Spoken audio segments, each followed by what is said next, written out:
Hills టీవీకి స్వాగతం.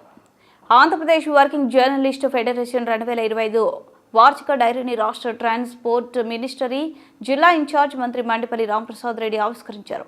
ఈ కార్యక్రమంలో టీడీపీ పుంగనూరు ఇన్ఛార్జ్ చల్ల రామచంద్రారెడ్డి, ఏపీడబ్ల్యూజేఎఫ్ చిత్తూరు జిల్లా కమిటీ ప్రధాన కార్యదర్శి సలీం భాషా, పుంగనూరు ఇన్ఛార్జ్ మురళి, పుంగనూరు నియోజకవర్గ కమిటీ గౌరవ అధ్యక్షులు మురళి, జిల్లా వర్కింగ్ ప్రెసిడెంట్ గిరిశేఖర్, పుంగనూరు నియోజకవర్గ అధ్యక్ష కార్యదర్శులు Satish Raju, Hidayatullah, legal adviser Srinivasulu, committee సభ్యులు ఎం కృష్ణమూర్తి, రెడ్డప్ప, మంజునాథ్, లోకేష్, సైఫుల్లా, నాగరాజ, శ్రీనివాసులు తదితరులు పాల్గొన్నారు.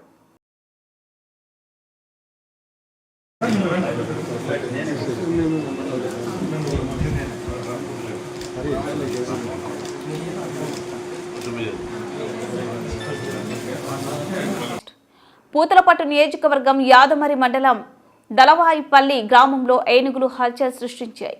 ఒకవైపు ఒంటి ఏనుగు, మరోవైపు 19 ఏనుగుల గుంపు గ్రామస్తులను బెంబెలెత్తిస్తున్నాయి.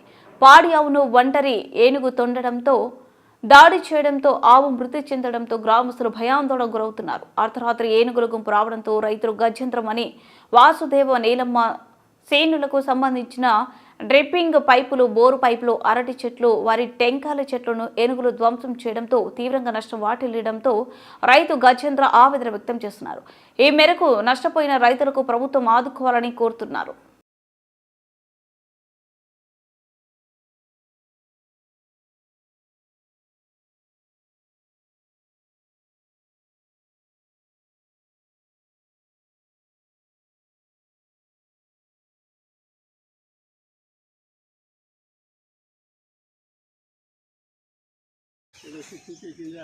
ఈ లైన్ పూర్తి చెట్టు చూడు, శబ్దం అదే ఒక లైన్, ఎన్నే 2 లైన్లు.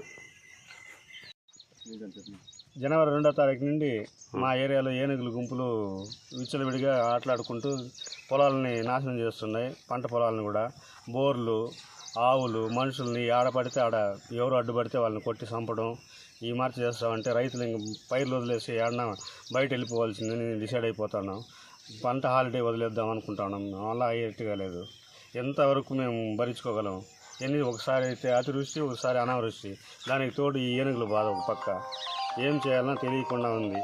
అవి చేసి మా విన్నపాన్ని ఇది చేసుకొని ఆ ఏనుగుల గుంపుని బయట తీసేదానికి ఏమైనా ఆస్కారం చూపించగలరని ప్రార్థిస్తున్నాం. పూతలపట్టు నియోజకవర్గం తవనంపల్లి మండల పరిషత్ అధ్యక్షుడిగా ప్రతాప్ సుందర్ రాయల్ రెడ్డిని ఏకగ్రీవంగా ఎన్నికయ్యారు. గత ఎంపీపీ గీతా హరిరెడ్డి ఎంపీపీ పదవులకు రాజీనామా చేయడంతో గత 6 నెలలుగా వైస్ ఎంపీపీగా ఉన్న ప్రతాప్ సుందర్ రాయల్ రెడ్డి ఇన్ఛార్జ్ ఎంపీపీగా కొనసాగారు.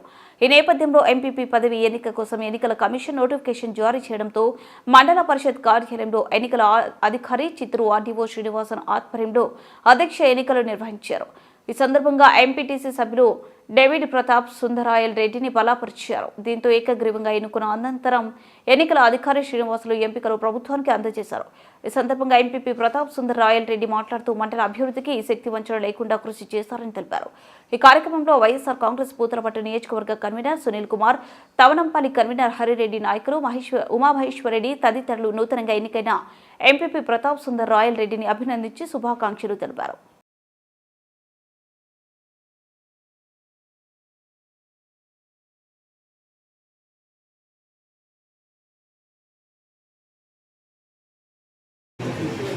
నేను తవనంపల్లి మండల ప్రజా పరిషత్ అధ్యక్షుడిగా ఎన్నికైనందున చట్ట ప్రకారం స్థాపించబడిన భారత రాజ్యాంగం పట్ల నిజమైన విశ్వాసము మరియు విధేయతను కలిగి ఉంటానని మరియు నేను చేరబోయే విధిని నమ్మకంగా నిర్వహిస్తానని దేవుని పేరు మీద ప్రమాణం చేస్తున్నాను.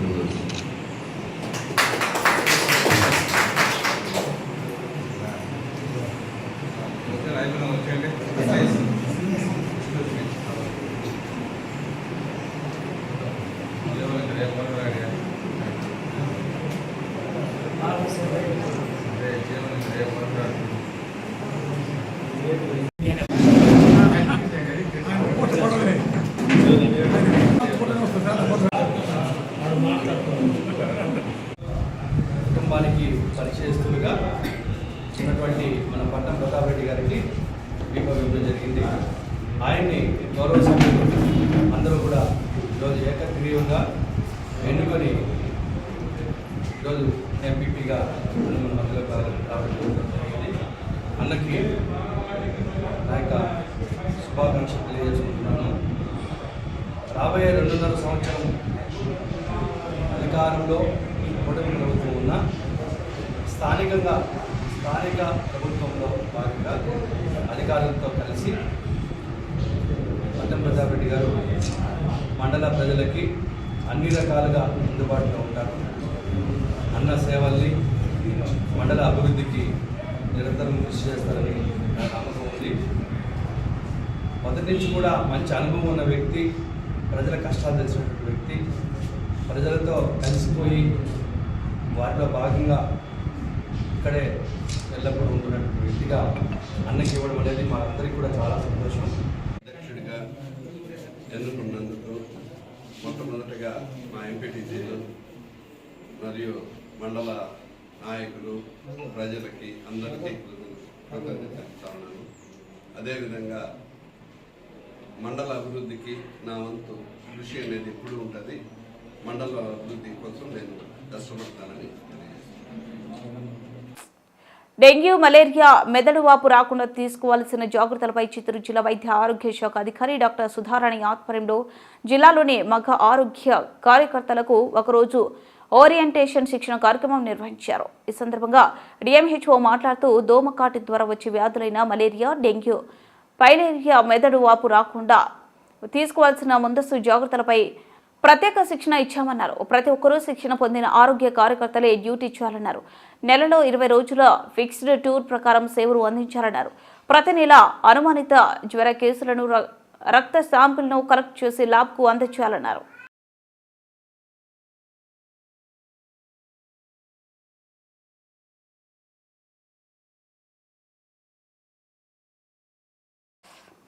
చిత్తూరు నగరపాలక సంస్థ 2025-26 సంవత్సర బడ్జెట్ అంచనాలను ఆమోదించినట్లు మేయర్ ఎస్ ఆమోద్ తెలిపారు.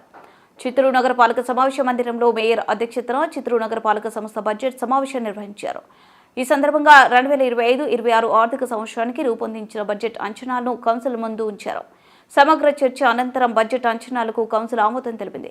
చిత్తూరు నగరపాలక సంస్థను సభ్యులంతా కలిసికట్టుగా అధికారులను సమన్వయం చేసుకుని అభివృద్ధి చేసుకోవాలని మేయర్ ఎస్ ఆమోద పిలుపునిచ్చారు.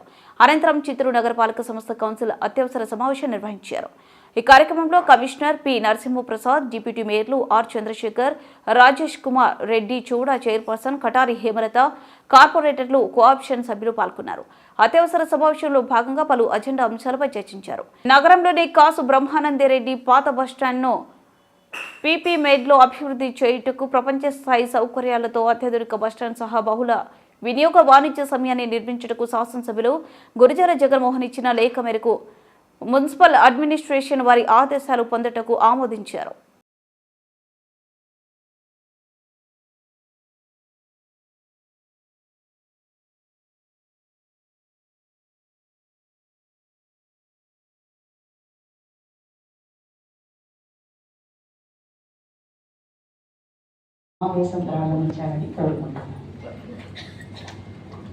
చిత్తూరు నగరపాలక సంస్థ బడ్జెట్. చిత్తూరు నగరపాలక సంస్థకు చెందిన సాధారణ నిధులు మరియు ప్రభుత్వ గ్రాంట్లకు సంబంధించి 2024-25 సంవత్సరం సవరించిన ఈ క్రింది విధంగా తయారు చేయడం. 2023-24 సంవత్సరపు నిర్వహించిన బడ్జెట్లోని ముగింపు నిల్వ 17,71,97,000 గాను 2024-25 సంవత్సరం ప్రారంభ నిల్వ తీసుకొని 2024-25 సంవత్సరం సవరించిన అంచనాలను తయారు చేయడం. అదేవిధంగా 2024-25 సంవత్సరం సవరించిన బడ్జెట్ అంచనాలను ముగింపు నిల్వ 30,54,00,000 కాదు 2025-26 సంవత్సరం ప్రారంభ నిల్వ తీసుకొని 2025-26 సంవత్సరపు బడ్జెట్ అంచనాలను తయారు చేయడం. ముగింపు నిల్వ 2024-25 305 కోట్ల సాధారణ నిధులకు సంబంధించి డిసెంబర్లోనే ఈ కాపీస్ మాకు అందాలి. ప్రతి ఒక్క మెంబర్ కూడా డిసెంబర్ నెలలోనే అందాలా. తర్వాత ఈ కాపీని కూడా మీరు కౌన్సిల్ ఆమోదానికి చేయాలంటే మనం జనవరిలోనే చేయాలి. జనవరి మంత్లోనే చేసి ఉండాలా. చేసి తర్వాత మనం దీనిపైన ట్యాక్స్ ఎన్హాన్స్మెంట్ ఏదైనా ఉంటే కూడా మన డెసిషన్ ఫిబ్రవరిలో తీసుకొని నెక్స్ట్ రావాల్సిన ఎస్టిమేషన్ బడ్జెట్కి వచ్చి మనం లెవీ ఇవి కానీ ఉంటే ట్యాక్సెస్ ఉంటే కూడా మనం మార్చి తర్వాత అమలు చేసుకునేది బాగుంటుంది. కాబట్టి ఈసారి జరిగిన పొరపాటు జరిగింది. ఇక మీద వీలైనంత వరకు ఈ బడ్జెట్ సెషన్స్లో కొంచెం జాగ్రత్తగా ఉంటేనే మంచిది నాకు తెలిసి. కానీ కమిషనర్ గారు మీరు అన్నీ తెలుసు కాబట్టి నేను ముందుగా ఒకసారి ఏదో మీకు సమయం లేకుండా పోయినా కూడా ఈ యొక్క బడ్జెట్ మీటింగ్ మాత్రం పక్కాగా మీరు నిర్వహిస్తారని ఆశిస్తున్నాను. తర్వాత రెండవది, ఈ యొక్క బడ్జెట్లో నాకు తెలిసినంత వరకు సవరణ బడ్జెట్ 2024-25కు సవరణ బడ్జెట్ కానీ ఎస్టిమేషన్ బడ్జెట్ 25-26 నాకు తెలిసినంత వరకు లాస్ట్ ఇయర్ 24-25లో మనము చేసిన సవరణ బడ్జెట్కు 25-26 బడ్జెట్లో ఎక్స్పెండిచర్ ఎక్కువగా వస్తుంది కాబట్టి అది ఒకటి ఉన్నాయి. ఉండే కాలంలో ఉండే డబ్బంతా వాళ్ళకి లెటర్ పెడతాము, వాళ్ళ ప్రెజెన్స్ కూడా కంపల్సరీ ఉండాలని చెప్తాం సార్. అదేవిధంగా ఎంఆర్ఓ గారు చెప్పండి, సచివాలయంలో బిఆర్ఓ చెప్పండి, వాళ్ళు కార్పొరేట్స్ చెప్తారు, దానికి మెమరాండం పెట్టి ఈకేవైసీ చేయించని చెప్పాలి. మన దృష్టికి ఇవ్వాలా, కార్పొరేషన్ దృష్టికి ఇవ్వాలా, ఇస్తేనే ప్రజలందరికీ తెలుస్తుంది. ఇటవన్నీ మీరు కొంచెం చూసి చెప్పండి. ఇంటర్ డిపార్ట్మెంటల్ కోఆర్డినేషన్ చాలా విస్తీర్ణము ఎంత ఉంది, రూల్స్ ప్రకారం దానికి ఎంత అద్దె వస్తుందో మనం ఎంత అద్దెని ఫిక్స్ చేసినారు రెంట్. కానీ ప్రీవియస్ గా మీరు ఇచ్చిన ఐటమ్స్ లో ఎక్కడ కూడా ఎన్ని స్క్వేర్ ఫీట్స్ కానీ స్క్వేర్ యార్డ్ కానీ మీరు మెన్షన్ చేయకుండా ఇస్తున్నారు ఉంది కదా. అంతవరకు వచ్చి 39 లక్షల రూపాయలు ఫిల్లింగ్ ఆఫ్ గ్రావెల్స్ ఇచ్చినారు. తర్వాత 39 లక్షలకు వచ్చేసి రోడ్ వేయడానికి ఇచ్చారు. సుమారుగా అంటే 75-80 లక్షలు వేస్ట్ చేస్తున్నారు అమౌంట్. అది కూడా జనరల్ ఫండ్ నుంచి అడుగుతున్నారు, మున్సిపల్ జనరల్ ఫండ్ నుంచి. అది ఒక తప్పిదం. అది వచ్చి పంచాయతీరాజ్కి సంబంధించిన రోడ్. అది మీరు ఆ రోడ్ కింద మున్సిపాలిటీ డబ్బు పెడుతున్నారో నాకు అర్థం కాదు. ఫైనాన్షియల్ మ్యాటర్స్ లో కూడా మేఘం ముందు సంబంధము ఇన్యానిస్పేషను దాని కింద సంతకాలు చేస్తున్నారు, ఆమె పెట్టేస్తా ఉంది మేఘం కూడా. కానీ నేను చెప్పడం ఏమంటే ఇవంతా నిరిగించినట్టే మమ్మల్ని కూడా మేఘా డిప్యూటీ మేయర్ ఈ ప్రజల కార్పొరేటర్ని నిరిగించినట్టే. కుప్పం నియోజకవర్గంలో ప్రజాస్వామ్యం కూని చేశారని ఎంపీటీసీలను ఎంపీడీఓ కార్యాలయం ఆవరణంలోకి రాకుండా అడ్డుకున్నారని ఎమ్మెల్సీ భరత్ ధ్వజమెత్తారు. ఈ సందర్భంగా ఏర్పాటు చేసిన మీడియా సమావేశంలో భరత్ మాట్లాడుతూ పోలీసులు నామమాత్రంగా బందోబస్తు నిర్వహించారని, ఎంపీటీసీ వెళ్తున్న బస్సును అడుగడుగునా అడ్డగించారని తెలిపారు. రాష్ట్రంలో సుపరిపాలన జరుగుతుందని చెబుతున్న చంద్రబాబు కుప్పంలో ఏం జరుగుతుందో చూడాలన్నారు. వైఎస్ఆర్ కాంగ్రెస్ పార్టీ ఎంపీటీసీలను భయభ్రాంతులకు గురి చేశారని కోరం లేకుండా రామకుప్పం ఎంపీపీ ఎన్నికలు ఎలా నిర్వహిస్తారని అన్నారు. ఈ ఎన్నికలపై హైకోర్టులో రీట్ పిటిషన్ దాఖలు చేస్తామన్నారు.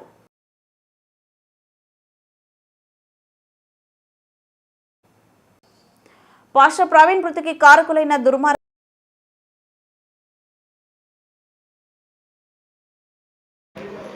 బ్లాక్ డేగా మార్చేయాల్సినటువంటి అవసరం ఉండేటంత ఘోరమైన ఎలక్షన్ ఈరోజు వీక్షిస్తూ ఉన్నాము. వైఎస్ఆర్సీపీ పార్టీకి సంపూర్ణ అధికారం ఉన్నా కూడా 16 మంది ఎంపీటీసీలో 15 మంది ఎంపీటీసీలో వైఎస్ఆర్సీపీ పార్టీ వ్యక్తులైనా కూడా వారిని ప్రలోభపెట్టి భయభ్రాంతులకు గురి చేసి మా పార్టీ నుండి ఒక 6 మంది ఎంపీటీసీలని టీడీపీ వారు కైవసం చేసుకోవడమే కాకుండా ఈరోజు ఎన్ని ప్రలోభాలకు వాళ్ళు పెట్టినా, ఎంత భయభ్రాంతులకు గురి చేసినా జగన్మోహన్ రెడ్డి గారి మీద ఉన్న అభిమానంతో, వైఎస్ఆర్సీపీ పార్టీ మీద ఉన్నటువంటి అభిమానంతో ఈరోజు జరిగినటువంటి ఎంపీపీ ఎలక్షన్లో మళ్ళీ వైఎస్ఆర్సీపీ పార్టీ నుండే క్యాండిడేట్ని ఎన్నుకోవాలని ప్రజాస్వామ్యాన్ని గౌరవించి ఈరోజు ఎలక్షన్కి పోతా ఉన్నటువంటి మా ఎంపీటీసీలని హైకోర్టుని మాకు పోలీస్ ప్రొటెక్షన్ ఇవ్వండి, మా ఎంపీటీసీలు ఈ ఎలక్షన్లో పార్టిసిపేట్ చేయాలి అనుకుంటున్నారు అని హైకోర్టు నుంచి ఆర్డర్ తీసుకొచ్చినప్పటికీ కూడా పోలీసు వాళ్ళు కేవలం నామమాత్రంగా ఇక్కడి నుంచి మా ఎంపీటీసీలందరినీ వారి వ్యాన్లో తీసుకొని వెళ్ళి రాజ్పేట అనేటటువంటి ఒక ప్లేస్లో కర్ణాటక బార్డర్ నుండి కావేరీ జలాల కోసం కర్ణాటక వాళ్ళు వచ్చి ధర్నా చేసినట్టుగాను, ఆ వ్యక్తుల్ని డిస్పర్స్ చేయడానికి మళ్ళీ కర్ణాటక పోలీసు వాళ్ళు వచ్చి డిస్పర్స్ చేయాలనేటటువంటి సాకులతో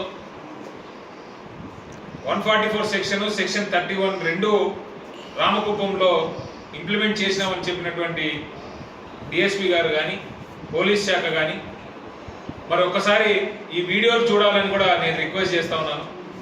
కొన్ని వేల సంఖ్యలో ఈరోజు తెలుగుదేశం పార్టీ వాళ్ళు ప్రతి మండలం నుండి ప్రతి గ్రామం నుండి ప్రజల్ని మొబిలైజ్ చేయడమే కాకుండా వాళ్ళందరికీ ఒక రకంగా రెచ్చగొట్టి మా ఎంపీటీసీల మీద వాళ్ళు అటాక్ చేసే విధంగా ప్లాన్ చేసి అడుగడుగున ఆ బస్సును ఆపటం. పాస్టర్ ప్రవీణ్ మృతికి కారకులైన దుర్మార్గులని కఠినంగా శిక్షించాలని కోరుతూ చిత్తూరు దర్గా సర్కిల్లోని డాక్టర్ బాబాసాహెబ్ అంబేద్కర్ విగ్రహం వద్ద ఆల్ ఇండియా దళిత రైట్స్ మూవ్మెంట్ ఏపీ దళిత హక్కుల పోరాట సమితి ఆధ్వర్యంలో నిరసన వ్యక్తం చేశారు. సందర్భంగా రాష్ట్ర ఉపాధ్యక్షులు ఎస్ నాగరాజు మాట్లాడుతూ వివిధ ప్రాంతాల్లో వారి వారి ఆచారానికి అనుగుణంగా సాంప్రదాయానికి అనుగుణంగా మతాలకు జాతులకు అనుగుణంగా భారతదేశంలో డాక్టర్ బాబాసాహెబ్ అంబేద్కర్ రచించిన రాజ్యాంగం చట్టంలో ప్రజాస్వామ్యం, సామ్యవాదం, సెక్యులరిజం, లౌకిక దేశం అంశాలను లోబడి ఉన్నటువంటి భారతదేశంలో మతాల పేరుతో నడుచుకోవడం ఆనవాయితీగా వస్తున్న రోజుల్లో పాస్టర్ ప్రవీణ్ విజయవాడలో ఒక యూట్యూబ్ ఛానల్లో బైబిల్ కూటల గురించి ప్రసంగం చేసి తిరిగి వస్తున్న సందర్భంలో ఆర్ఎస్ఎస్ సంబంధించిన వాళ్ళు పాస్టర్ ప్రవీణ్ను చంపేస్తామని బెదిరించడం చూస్తే ప్రవీణ్ మరణం పట్ల అనుమానం కలుగుతుందని తెలిపారు. రాష్ట్రంలో శాంతి భద్రతలకు విఘాతం కలగకుండా కఠిన చర్యలు చేపట్టాలని డిమాండ్ చేశారు.